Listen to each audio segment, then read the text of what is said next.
Ndikulandireni okondedwa omvera mu dzina la Khristu Yesu. Ndikulemekeza Mulungu chifukwa cha chikondi chimene wachionetseranso mu tsiku la lero.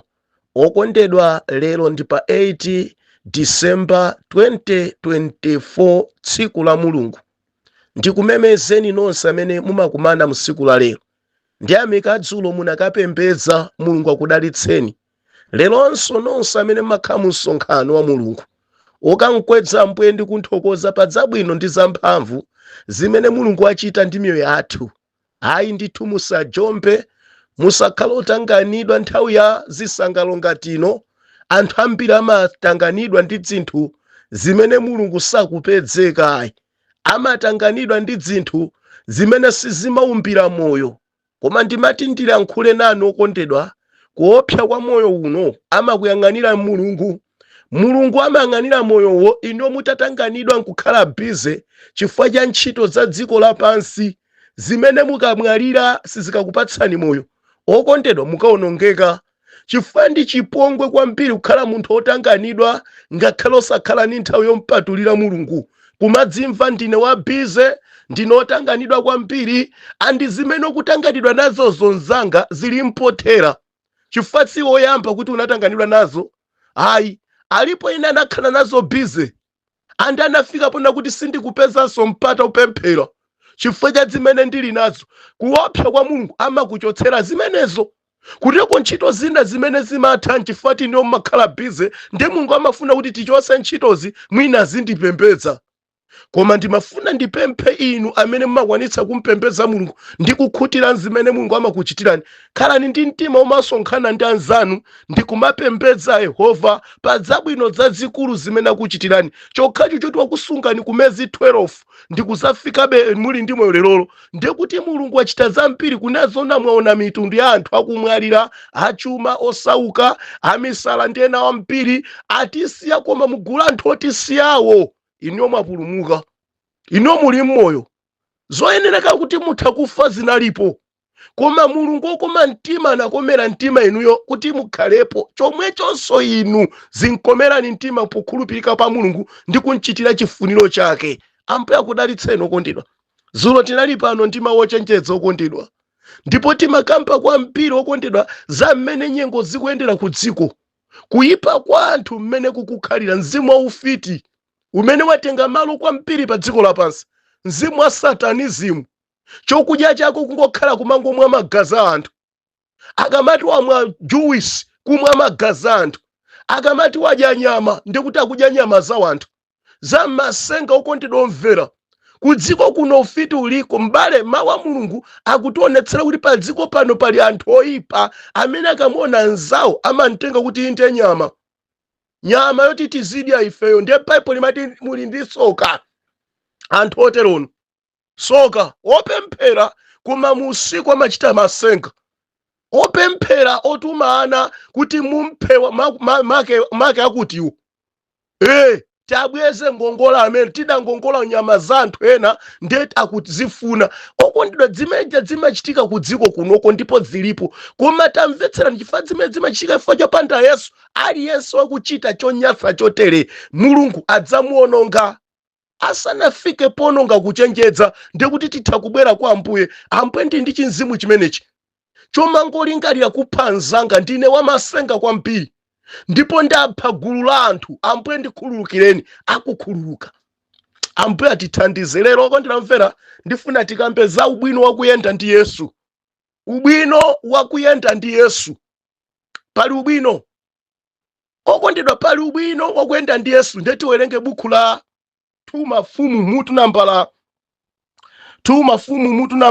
7,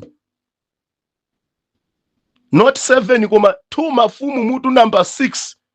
Pamene tiwerenge mutu namba 6 wa 2 Mafumu, tiyambira ndime ya 1 ndipo tilekera pa namba 7. Mawu osogolera kulankhula kuti Elisa ayandamisa chitsulo pamadzi. Verse 1. Ana aneneri anati kwa Elisa, taonani malo amene timakhala ndinu atichepera kwambiri.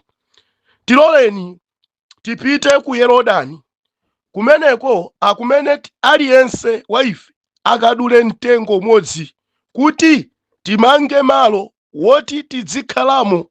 Ndipo Elisa anati, pitani. Mmodzi mwa iwo anati, chonde mulole kutsagana nawo atumiki anu. Elisa anayankha kuti, ndipita nanu. Ndipo anapita nawo anapita ku Yorodano nayamba kudula mitengo.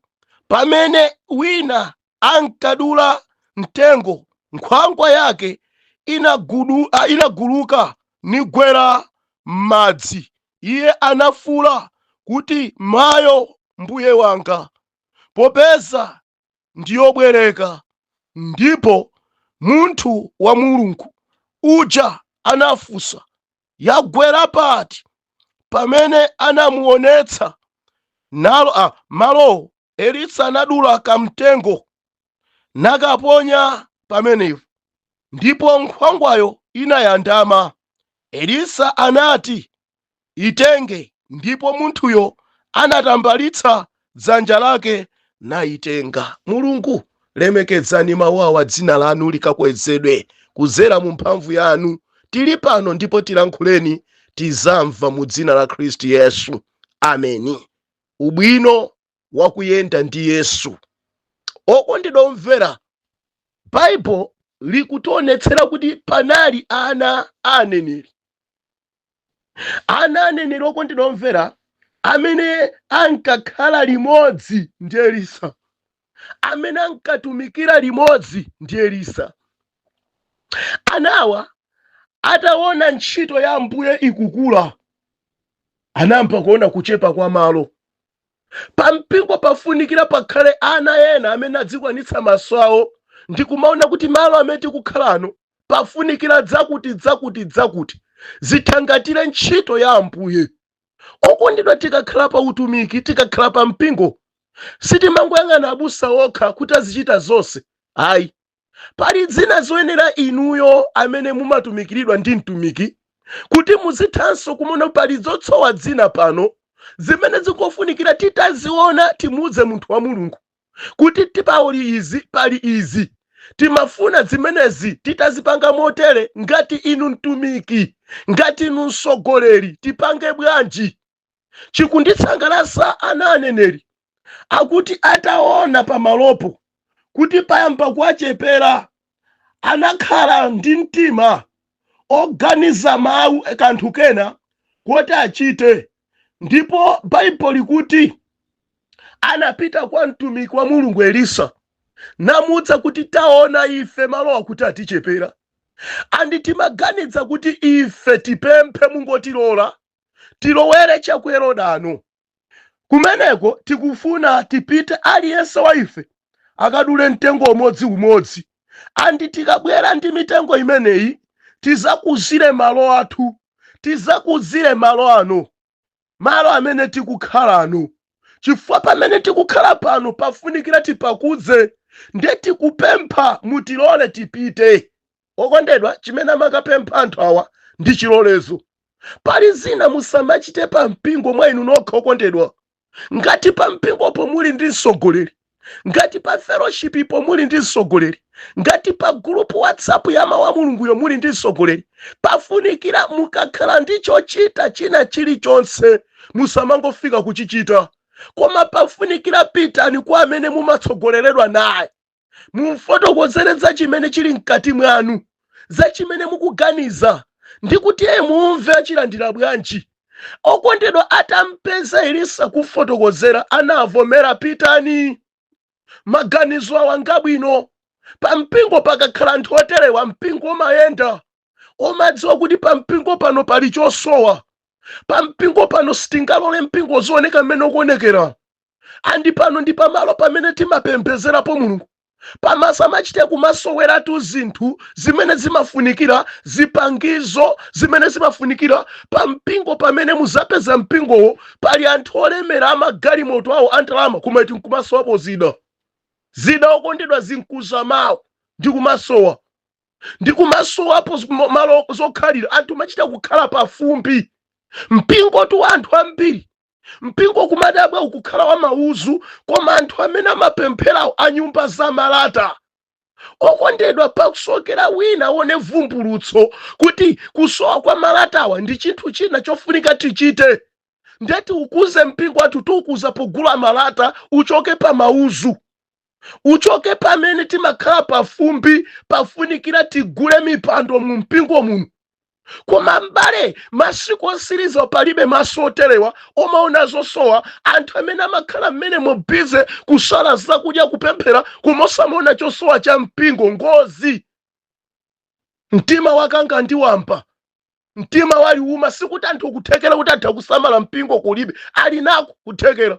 Mmene amakwanisa kusamala malo awo, ndimamva chitsoni muzapeza mpingo anthu ali mmapoloti awo, zimapoloti zapamwamba amapangisa malenti. Koma mpingo womvesa chisoni, ukati kugwe mvula ndi kuti service sichitika, alengeza kuti lero kuchali chikulibe chifukwa chakukha kwa nyumba yopempherera. Koma muli anthu amene kuthekera kuti wina athagula malata yekha ndi kumankuika pa mpingopo. Zochitika zimenezi Ambuye atithandize. Koma anthu ototi tikati timpe makolasi, anthu ototi tikati timpe nyimbo zakumwamba tikalowa, tikati timpe kuti kwathu kumwamba. Okondedwa, kodi kumakhala kuseka Mulungu chiyani? Ambuye atithandize. Koma ine nkuwaona anyamatawo akumadziwa chosowa cha mpingo. Mpingo uno ukusowa chisamaliro chathu, ndi udindo wathu, si udindo wa mtumiki yekha. Iye azitilondolera kuzimene tikumapempha. Koma ayinso Ambuye atithandize. Okondedwa, mipingo ya masiku ano yambiri chimene chachuluka nkunenana. Tikamona wina wazuka ndi kuthandiza akhale ngati ndani, ati timulesa akhale pansi. Tikamona wina wazuka nkutumikira mpingo, ati iwaja ndi akhanga topulumuka. Olankhula sakunja koma ntchali chimomo. Anthu ambiri anali ndi mtima ofuna kuthandiza, koma analephera kuthandiza chifukwa cha ife tomwe timazuka pa mpingo, timazuka pa tchalichi, timakondwera ntchito ya Mulungu ikamanyozeka. Koma ndimafuna nkupemphe mzimayi zuka, zibambozuka, ukhale ngati ana aneneri omadziwa chosowa cha pa mpingo. Tikuvana okondedwa omvera, ndi analoleza pitani. Koma Baibulo likuti mmodzi wa iwo anati, chonde mulole kusagana nawo atumiki anu. Elisa anayankha kuti ndipita nanu. Okondedwa, pa mpingo pamakhala magulu, pamakhala kwayala, pamakhala praise team, azimayi, pamakhala ndani, zochitika zosiyanasiyana. Kodi mumakhala ndi nthawi yomana kuti mtumiki wa Mulungu tili nzotere ndetifuna mukhale nafe limodzi muzochitika zathu? Ayi, anthu awa ali ndi masomphenya, anthu ali mvumbulutso, akuti tipita inde mwatiloleza kuti tikadule milimo yomangira nyumba Yehova. Koma ulendo uwu Ambuye sitingapite tokha popanda inu.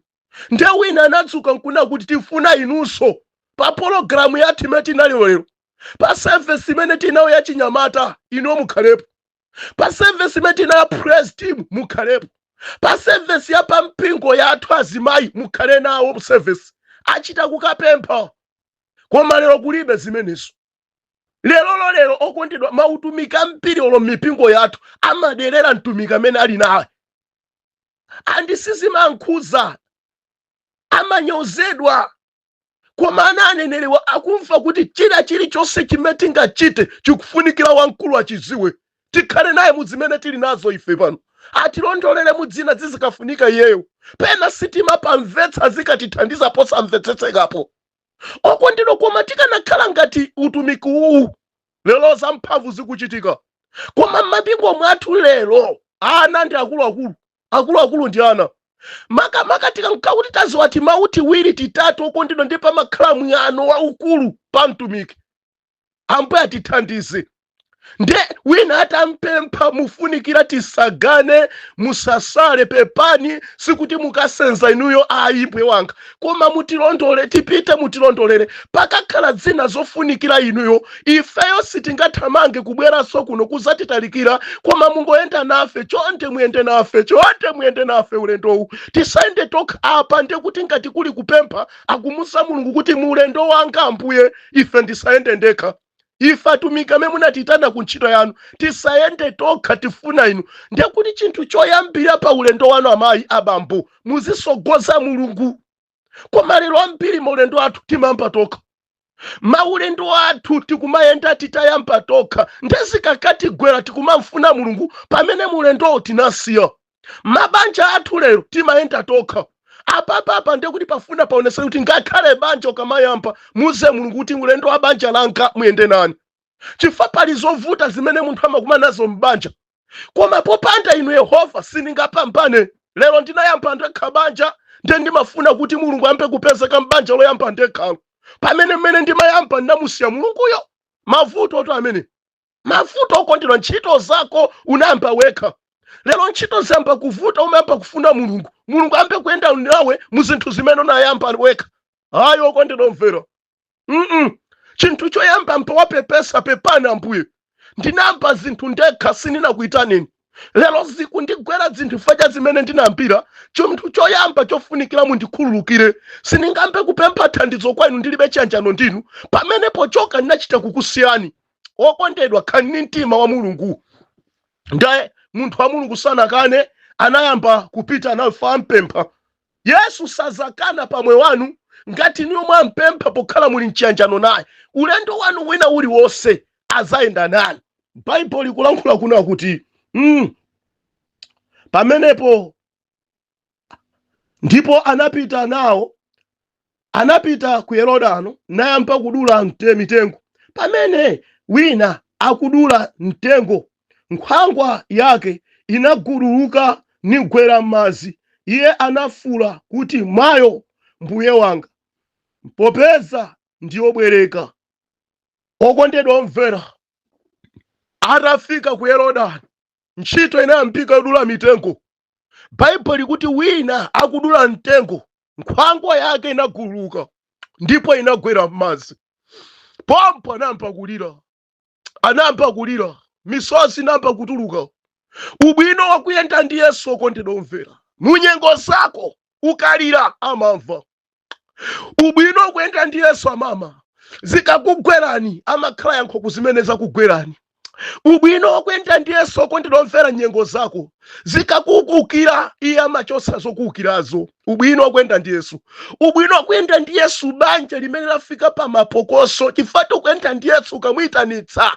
amachotsa mavuto ubwino wakuyenda ndi Yesu pa ntchito pako ukamagwira Yesu ali pamenepo zikakukira pa ntchito zochotsa anthu ntchito umamwitana mulungu wako pokhala ali ndiwe amalowerera ubwino wakuyenda ndi Yesu ndi akuti ananena kuti kalanga ine nkhwangwa yanga yagwera m'madzi nkhwangwa imene ndimadulira ija yaguluka chimene ndasala nacho pano ndi chimpini chokha cha nkhwangwa koma nkhwangwa yeniyeniyo yagwa ndipanga bwanji ine ndipanga bwanji anamba kulira mayo ine ndi amalingalira za nkhwangwayo fasinaliso yake yobwereka okondedwa omvera tamvetserani Bible kuti bwanji akulankhula kuti njobwereka nkhwangwayo siyanga ndinachita kubwereka ndifuna nkadulire mitengo koma yandigwera m'madzi ine mwini wake wa nkhwangwa yanga kandifunsa nkhwangwa yanga nkuifuna undipatse ndikayankhanji popeza siyanga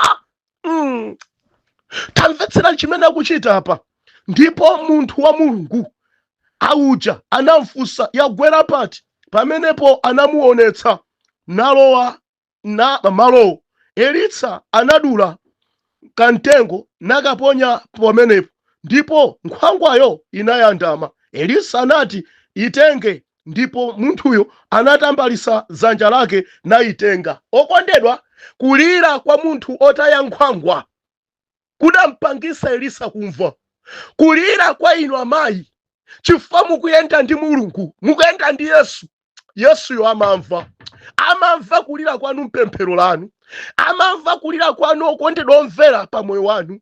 Chilichonse mukafulira kwa iyeyo amamva. Mwana wanga akulira, andikulira kwake akusokera ontontholesa. Ndekuti kuliraku pali china chake chavuta, kuliraku china chake chaonongeka, china chake sichili bwino. Chifukwa ndili pano ndikozere chosowa chake. Ndanamfutsa, ndamva kulira, ndamva kulira kwako. Ukukamba za nkhwangwa ndifotokozere, yagwera pati. Ndanalankhula, Ambuye yagwera apa nkhwangwa yanga. Anafotokoza pamalo pamene yagwera. Ndimafuna mbale muzifotokoza pamene pali vuto. Anthu ambiri mmangonena hamuimenane nyengo zanga sizili bwino. Tafotokoza ndi mtundu wanji wa nyengo zimene sizili bwino. Ufotokozere Mulungu. Nyengo zanga sizili bwino. Zanji zabanja ndiye champisa nchani ufotokoze chimene champisa nyengozo kuti zisakhale bwino. Anthu ambiri timabisa mtumiki ndikudusa mu nkhondo enda mpempherana muimenane mmapemphero. Nkhondo zake za mtundu wanji zamba bwanji fotokoza. Chifukwa mbale ngati atafotokoze mosiyana pamene pagwera nkhwangwa yosiyandama ayi afunikira fotokoze nkhwangwa yanga yagwera apa mpamene ndimadula mtengo kuteko pansipa mpamene palwa nkhwangwa yanga. Banja langa lathera apa, mavuto anga yambikira pamenepo, ntchito yanga yathera apa, panachitika izi panachitika izi. Zimene zapangitsa bwana ndizo kuti choka basi ntchito yathu ufotokoze. Tiziwa bwanji aziwa bwanji pamene pali vuto pamene sunafotokoze. Ambiri lero tikulephera kuyankhidwa Mulungu chifukwa sitimafotokoza, timabisa. Mumabisa manthawi nzibambo nyumba zosatira nzibambo apanga chiganizo chona kuti ndikupita basi ndikukakwatira kwina. Tikumfana kundomvera. Chifukwa cha zimene mumachita zimakhoza kubweretsa mavuto, koma chifukwa mukuzibisa ndi mufuna Mulungu ayankhe kuvuto limene mwabisa. Ayankha bwa pafunikira mufotokoza mayi. Cheni champisa ndi chani? Chifukwa chani zamba kuchitika zimenezo? Koma lero ambiri timabisa. Kodolo matenda atu mutamabisa kama muza dokotala muli nchotupa kuseri kwa ntchafu. Inu kumamuza kuti mutu kupweteka.